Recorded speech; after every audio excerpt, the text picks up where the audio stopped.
Iniimbestigahan ng mga otoridad ang pagkasawi ng dalawang sundalo matapos pagbabarilin sa Sagay, Negros Occidental. Yan at ang iba pang rumarapidong balita mula sa probinsya, hatid ng iba't ibang istasyon sa ilalim ng MBC Media Group.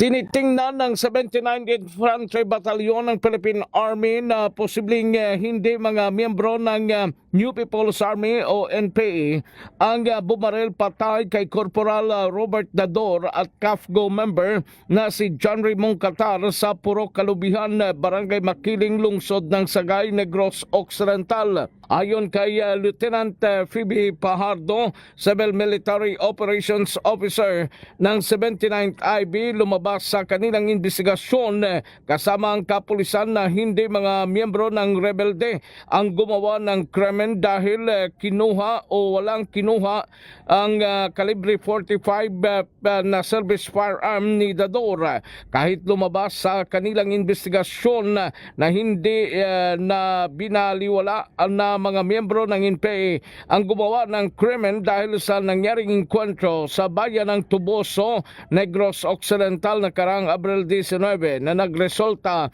ng 19 ang namatay. Para sa MBC TV Network News, ito si RH46 Rex Kantong, una sa Pilipinas, una sa Pilipino. Isang malungkot na insidente ang pagkalunod na tala sa ilog ng Barangay Talisay, Hilongos, late alas 11 ng umaga. Ayon sa investigasyon ng Hilongos Municipal Police Station, ang biktima isang residente ng nasaming barangay na umano'y hindi marunong lumangoy. Batay sa salaysay ng ama na biktima, si alias Fidel, iniwan niya muna ang anak sa kanilang bahay habang bumibili ng pagkain para sa tanghalian. Ngunit nang siya ay makabalik, napansin niyang nawala na ito. Napag-alaman, nagtungo ang biktima sa ilog upang mangisda gamit ang kahoy na bangka ng kanyang ama.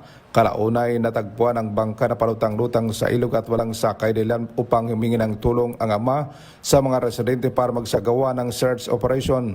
Natagpuan ang walang buhay na katawan ng biktima sa ilalim ng tubig. Inideklara siyang dead on arrival ang attending physician. Sa paunang investigasyon ng pulisya, walang nakitang sinyales ng foul play at pinaniwalaan aksidente pagkalunod ang sanhi ng insidente. Mula dito sa DYVL Action Radio Tacloban, ito si R. Strateto Jimmy Angay-Angay para sa DZRH, una sa Pilipinas, una sa Pilipino. Isang aktibong miyembro ng New People's Army sa lalawigan ng Northern Samar ang muling napasurinder nang maglunsad ng combat operation. Ang tauhan ng Heat of Fort Maneuver Company sa isang liblib na lugar ng Barangay Luok, Lavisaris, Northern Samar.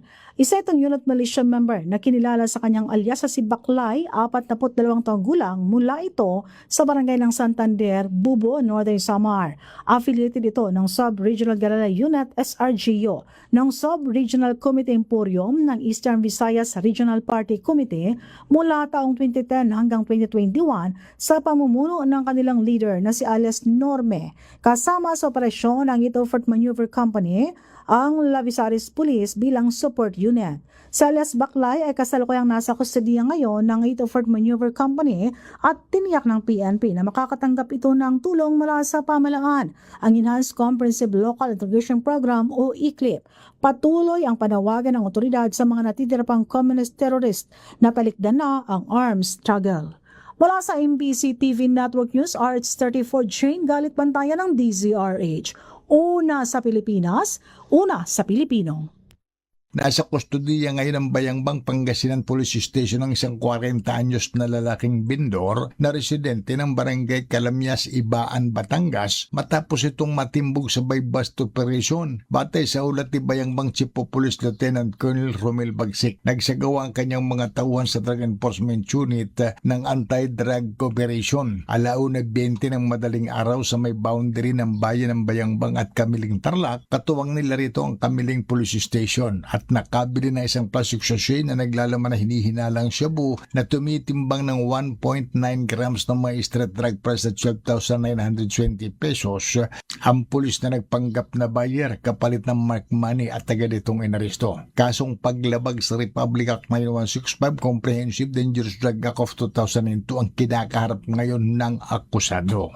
Mula sa Action Radio Pangasinan para sa MBC TV Network News, ito si Freddy Fajardo, Aristartate, una sa Pilipinas, una sa Pilipino.